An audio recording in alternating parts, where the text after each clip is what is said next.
Kisah Teuku Umar, pahlawan besar dari Aceh. Tahukah kamu bahwa di tanah Aceh yang dikenal keras, gagah, dan tak pernah tunduk, pernah lahir seorang pejuang yang kecerdasannya membuat Belanda kelabakan? Namanya adalah Teuku Umar, panglima gerilya yang mengubah jalannya perang Aceh dengan strategi yang bahkan dianggap mustahil oleh musuhnya. Masa muda yang membentuk pejuang besar.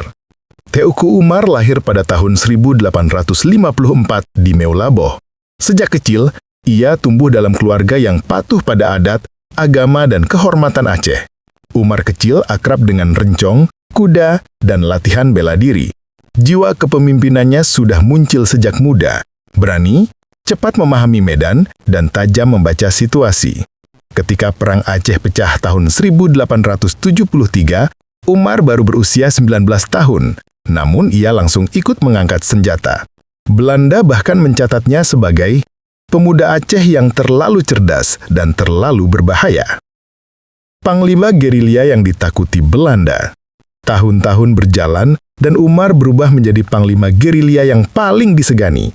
Ia memimpin pasukan kecil yang bergerak cepat di hutan Aceh. Mereka menyerang dalam hitungan detik, lalu hilang dalam kabut gunung. Belanda menyebutnya hantu rimba Aceh.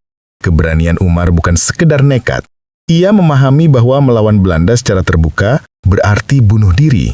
Maka, Umar memilih jalan gerilya, menikam di tempat yang paling lemah, lalu menghilang.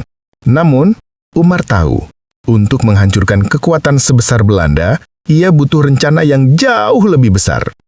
Strategi gila masuk ke dalam Belanda. Di tengah perang yang memanas, Umar mengambil keputusan mengejutkan. Ia mendekati Belanda dan pura-pura berpihak pada mereka.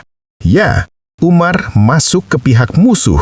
Belanda menyambutnya dengan penuh curiga. Namun mereka butuh orang Aceh yang paham medan, sehingga Umar diberi jabatan dan senjata. Namun apa mereka tahu? Umar tidak pernah berniat mengkhianati Aceh. Ia punya misi tersembunyi. Ia memetakan posisi benteng, mempelajari rute logistik, dan menghafal gudang senjata.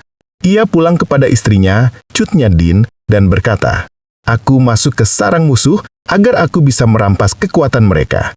Inilah awal dari rencana paling berani dalam sejarah Perang Aceh. Malam ketika Umar mempermalukan Belanda. Pada suatu malam tahun 1896, ketika bulan memantulkan cahaya pucat di atas Meulaboh, Umar bergerak. Ia membawa pasukan dan peralatan yang diberikan Belanda, tapi bukan untuk membantu mereka. Ia berbalik arah, menyerang pos Belanda, menghancurkan barisan mereka, lalu membawa kabur senjata, amunisi, uang, dan perbekalan dalam jumlah luar biasa. Belanda terkejut, Aceh bersorak, dan nama Teuku Umar meledak seperti badai.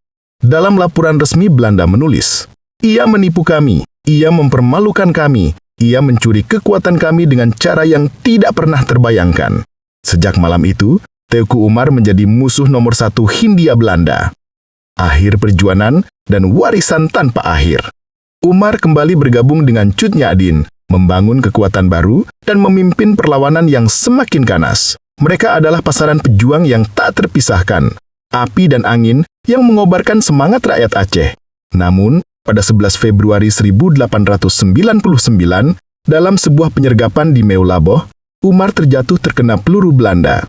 Ia gugur sebagai syuhada perang, tetapi semangatnya tak pernah mati. Aceh mengingatnya sebagai panglima yang licin, berani, dan cerdas. Indonesia mengenangnya sebagai pahlawan nasional yang mengajarkan satu hal, bahwa peperangan tidak hanya dimenangkan oleh kekuatan, tetapi oleh strategi, kecerdasan, dan keberanian untuk mengambil resiko. Dan hingga hari ini, nama Teuku Umar tetap berdiri sebagai simbol kehormatan dan keberanian rakyat Aceh. Like, komen, subscribe. Gladiator Neraka,